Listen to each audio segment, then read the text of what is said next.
Good morning students. आज मैं class 7th की थर्ड चैप्टर को समझाने जा रही हूँ, हिमालय की बेटियाँ। इसके लेखक हैं नागार्जुन जी। जो नागार्जुन जी ने इस चैप्टर के माध्यम से हिमालय के उस कंदराओं का वर्णन किया है और अपने बचपन के दिनों को पिरोया है।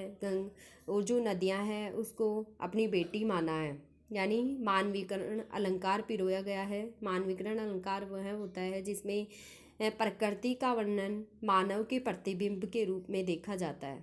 तो पहले मैं इस चैप्टर के माध्यम से पहले नागार्जुन जी का जीवन परिचय बताती हूँ। साहित्य जगत में बाबा नाम से प्रख्यात है। नागार्जुन जी को हम बाबा के नाम से जानते हैं साहित्य जगत में। मैथिली के सामान्य कवि और लेखक नागार्जुन का जन्म सन 1911 में गोकुलनाथ मिश्र के यहाँ बिहार के दरभंगा जिले के तरानी गांव में हुआ था। यानी इनका जन्म 1911 में बिहार में हुआ था। इनके बचपन का नाम वैद्यनाथ मिश्र था और प्रारंभिक शिक्षा संस्कृत पाठशाला में हुई थी और वाराणसी और कोलकाता में उच्च शिक्षा ग्रहण की। और 1936 ईस्वी में ये श्रीलंका जाकर के बौद्ध धर्म ग्रहण कर लिए थे। इन्होंने संस्कृत, पाली, मराठी और बंगाली आदि भाषाओं का अच्छा ज्ञान था। 1998 में इनका देवासन हो गया, मृत्यु हो गई थी इनकी 1998 ईस्वी में। नागार्जुन जी की प्रमुख रचनाएं थी युगधरा, प्यासी, पतराई आदि इनकी, सतरंगी बहावों वाली आदि इनकी रचनाएं थी। अब चैप्टर पढ़ते हैं। ये तो था नागार्जुन जी का जीवन परिचय। अब चैप्टर के माध्यम से हिमालय की बेटियां, यानी हिमालय की बेटियां नदियों को कहा गया है जो हिमालय की कंदराओं से होकर के बहती है या हिमालय से निकलती है। अभी तक मैंने उन्हें दूर से देखा था, बड़ी गंभीर, शांत, अपने आप में खोई हुई लगती थी। संभ्रांत महिला की बातें, यहाँ पे संभ्रांत का अर्थ होता है उत्तेजित महिला की बातें, वे प्रतीत होती थी। उनके प्रति मेरे दिल में आदर और श्रद्धा के भाव थे। यानी उन नदियों के प्रति मेरे दिल में आदर और श्रद्धा के भाव थे। माँ और दादी, मौसी और मामी की गोद की तरह उनकी धारा में डुबकियाँ लगाया करता। यानी जैसे बचपन में मैं दादी, मौसी, नानी आदि की गोद में खेलता था, वैसे ही आज उन नदियों की धाराओं में डुबकियाँ लगाता हूँ। परंतु इस बार जब मैं हिमालय के कंधे पर चढ़ा तो वे कुछ और रूप में सामने थी। यानी जब हिमालय की कंदराओं पे चढ़ता हूँ तो मुझे और ही रूप में वह सामने दिखती है। मैं हैरान था कि यहीं दुबली पतली गंगा, यहीं यमुना, यहीं सतलुज समतल मैदानों में उतरकर विशाल कैसे हो जाती है। उनकी उछलना और कूदना, जैसे लेखक ने कहा है नागार्जुन जी ने कि जहाँ से ये निकलती हिमालय की कंदराओं से, तब तो ये छोटी सी दिखती है, वहाँ तो एक धार के रूप में निकलती है और फिर एक विशालकाय रूप ले लेती है मैदानों में जा कर के। तो ये कैसे हो जाता है इनका उछलना कूदना। जैसे मनुष्य भी बड़ा होकर के वह क्या करता है कि उसका बड़ा रूप हो जाता है, बड़ा रूप ले लेता है वो भी अपने छोटे से आकार में। वैसे ही ये नदियाँ छोटे रूप में निकल करके बड़ा रूप ले लेती है। खिलखिलाकर लगातार हंसते जाना, इनकी यह भाव भंगी, इनका यह उल्लास कहाँ गायब हो जाता है मैदान में जाकर। और जहाँ से ये निकलती है वहाँ से तो ये खिलखिलाती है। जब पानी निकलता है, उफान निकलता है, तो ऐसे लगता है जैसे कोई बच्चा हंस रहा है।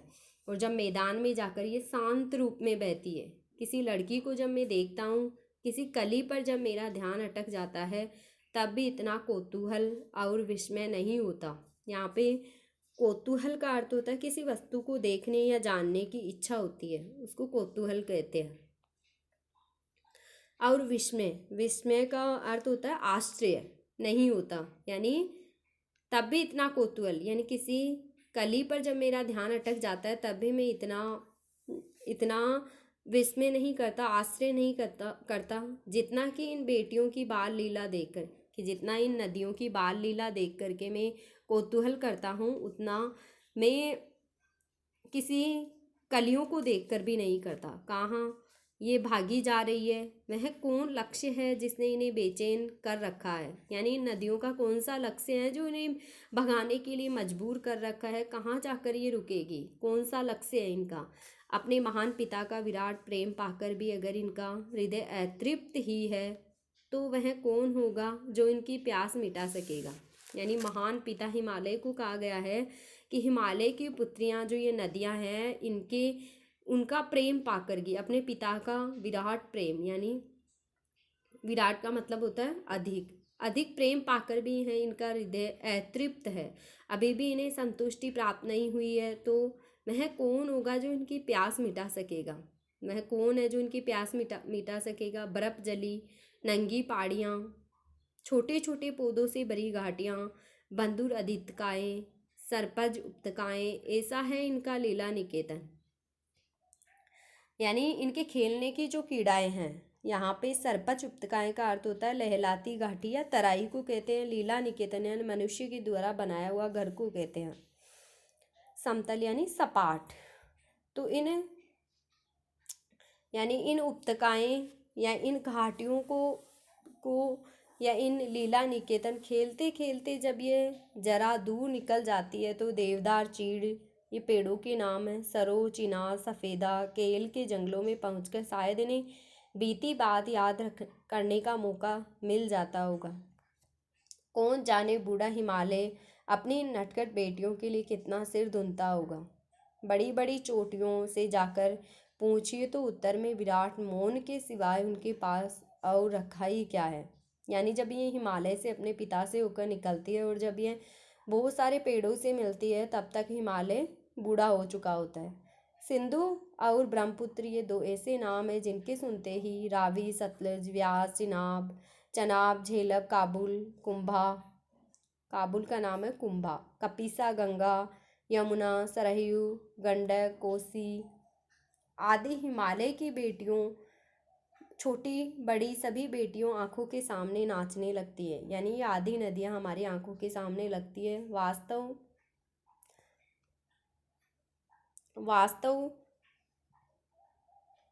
वास्तव में सिंधु और ब्रह्मपुत्र स्वयं कुछ नहीं है। दयालु हिमालय के पिघले हुए दिल की एक एक बूंद ने जाने कब से इकट्ठा होकर इन दो महानदों के रूप में समुद्र की ओर प्रभावित होती जा रही है। यानी ये अपने आप में नदियाँ कुछ नहीं है। अब लेखक ने क्या कहा है नागार्जुन जी ने कि अपने आप में ये नदियाँ कुछ नहीं है, ये तो उसी हिमालय का ही एक बूंद बूंद बचाया हुआ, इकट्ठा किया हुआ एक महानद है जो हिमालय की कृपा से निकल रहा है। कितना सौभाग्यशाली है वह समुद्र जिसे पर्वतराज हिमालय की इन दो बेटियों का हाथ पकड़ने का श्रेय मिला।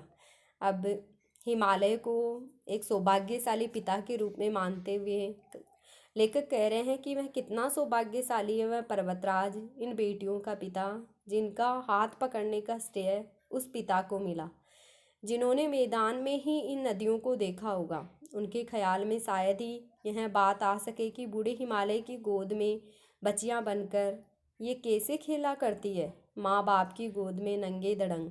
यहाँ पे नंगे धड़ंग बोलते हैं बिना कपड़ों वाले को। खेलने वाली इन बालिकाओं का रूप पहाड़ी आदमियों के लिए आकर्षक भले न हो, लेकिन मुझे तो ऐसा लुभावना प्रतीत हुआ वह रूप ही कि हिमालय को ससुर और समुद्र को उसका दामाद कहने में कुछ भी झिझक नहीं होती। यानी अब यहाँ पे लेखक ने कहा है कि पहाड़ी आदमियों के लिए मैं आकर्षक का केंद्र नहीं होती, क्योंकि वो तो उनके तो रोजाना का काम होता है उनका देखने का, लेकिन मेरे लिए तो वह इतना लुभावना आकर्षक दृश्य था जिसे देख करके मेरा मन तृप्त हो गया। हिमालय को, अब यहाँ पे पहले तो हिमालय को पिता माना था, यहाँ पे अब मान लिया हिमालय को ससुर और समुद्र को उसका दामाद कहने में कुछ भी झिझक नहीं होती, क्योंकि समुद्र को उसका दामाद इसीलिए कहा है क्योंकि उसमें जाकर के वह मिल जाती है। जैसे एक बेटी की पिता से हिमालय को ससुर, यानी जब ससुर के द्वारा या अपने पिता के द्वारा उत्पन्न किए जाने के बाद में वह, जैसे एक बेटी होती है अपने पिता के द्वारा पिता के घर में रह कर के वह अपने जो पति होता है उसके घर में जा कर के वह पति के घर चली जाती है, वैसे ही वह नदियां हैं जो समुद्र में जाकर मिल जाती है, इसीलिए उन नदियों का समुद्र को पति कहा है और वह दामाद के रूप में माना है लेखक ने। कालिदास के विरही यक्ष ने अपने मेघदूत से कहा था, यहाँ पे कालिदास का विरही यक्ष एक नाटक है, उसे मेघदूत से कहा था वेत्रवती, यानी वेत्रवती बेतवा नदी का नाम है, को प्रेम का प्रतिदान देते जाना, तुम्हारी वह प्रेयसी तुम्हें पाकर अवश्य ही प्रसन्न होगी। यह बात इन चंचल नदियों को देखकर मुझे अचानक याद आ गई। यानी इस नाटक में कहा गया था, वो लेखक कह रहे हैं कि मुझे अचानक ही उन चंचल नदियों को देखकर मुझे अचानक बात याद आ गई और सोचा कि शायद उस महाकवि को भी नदियों का सचेतन रूपक पसंद था। यानी उस कवि को भी, महाकवि कालिदास को भी नदियों का सचेतन यानी जिसकी चेतनावस्था हो, जो सजीव हो, रूपक पसंद था। दरअसल जो भी कोई नदियों को पहाड़ी घाटियों और समतल आंगनों के मैदानों में जुदा जुदा शक्लों में देखेगा, वह इसी नतीजे पर पहुंचेगा। यानी जो पहाड़ियों घाटियों, यहाँ पे लेकर कहने चाह रहे हैं कि नदियों को पहाड़ियों घाटियों और समतल आंगनों के जुदा जुदा यानी अनेक रूपों में देखेगा तो वह नतीजे पर पहुंचेगा कि ये नदियाँ क्या है। काका कालेकर ने नदियों को लोकमाता कहा है। अब ये क्वेश्चन पूछ लिया जाता है कई बार एग्जाम में कि काका कालेकर ने नदियों को क्या कहा है, तो लोकमाता कहा है। किंतु माता बनने से और लेखक नागार्जुन जी ने नदियों को क्या कहा है, बेटी, हिमालय की बेटी माना है, समुद्र को दामाद माना है और हिमालय को ससुर माना है। किंतु काका कालेकर ने नदियों को लोकमाता, किंतु माता बनने से पहले यदि हम इन बेटियों के रूप में देख ले तो क्या हर्ज है। और थोड़ा आगे चलिए, इन्हीं में अगर हम प्रेयसी की भावना करें तो कैसा रहेगा।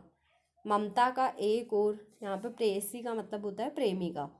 ममता का एक और भी धागा है, ममता यानी प्रेम का एक और भी धागा है जिसे हम इनके साथ जोड़ सकते हैं। प्रेम का एक धागा और है जो नदियों के साथ हमारा धागा जुड़ सकता है। उसको किस नाम दे सकते हैं हम नदियों को।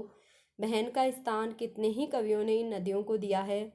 एक दिन मेरी भी ऐसी भावना हुई थी, जो थोलिंड तिब्बत की बात है। यानी स्थान का नाम है थोलिंड। मन उचट गया था, तबीयत ढीली थी, खराब थी, तबीयत ढीली थी, मतलब सतलज के किनारे जाकर बैठ गया। दोपहर का समय था, पैर लटका दिए पानी में। यहाँ पे नागार्जुन जी अपनी बात बता रहे हैं कि मेरी तबीयत खराब हो जाती है, मैं जाकर के वहाँ पे सतलज नदी के किनारे जाकर के बैठ जाता हूँ। थोड़ी ही देर में उस प्रगतिशील जल ने असर डाला और तन और मन ताज़ा हो गया तो लगा मैं गुनगुनाने। यानी जब नदियों के पानी में नहा लेता है इंसान, स्नान आदि कर लेता है, स्नान आदि से निवृत्त हो जाता है, तो उसका मन तरोताज़ा हो जाता है। यानी जब इंसान बीमार भी हो जाता है, लेखक का मानना है कि बीमार होने के बाद में भी अगर नदियों के पानी में, नदियों में एक बार डुबकी लगा लेता है इंसान, तो उसका मन तृप्त हो जाता है, तरोताज़ा हो जाता है। अब यहाँ पे नागार्जुन जी के द्वारा एक छोटी सी कविता है, जे हो सतलज बहन तुम्हारी। यहाँ पे सतलज नदी को बहन माना है। लीला अचरज बहन तुम्हारी, यानी तुम्हारी लीलाएं अचरज है, आश्चर्य वाली है। हुआ मुदित मन हटा खुमारी, जाऊं मैं तुम पर बलियारी। यानी तुम्हारे उस खुमारी यानी तेरे उस काम पे मैं मुदित होता हूँ, प्रसन्नचित्त होता हूँ। जाऊँ मैं तुम पर बलियारी, और मैं तुम्हारे ऊपर बलियारी हो जाऊँ। तुम बेटी, यह बाप हिमालय, तुम बेटी हो और यह हिमालय तुम्हारे पिता है। चिंतित पर चुपचाप हिमालय, फिर भी ये हिमालय चुपचाप है, कुछ भी नहीं बोलता। प्रकृति नटी के चित्रित पट पर अनुपम अद्भुत छाप हिमालय।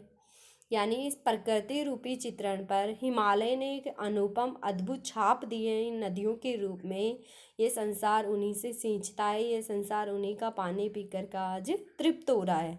जे हो सतलज बहन तुम्हारी, यानी उस नदी को कहा है कि हे बहन सतलज नदी तुम्हारी, जे हो, तुम इस संसार को पानी देती हो, तुम इस संसार को पीने के लिए तृप्त करती हो। और जो भी इंसान इन नदियों के पास में जाकर के बीमार होता है तो भी इन नदियों के जल में जाकर के तृप्त हो जाता है, मन प्रसन्नचित हो जाता है।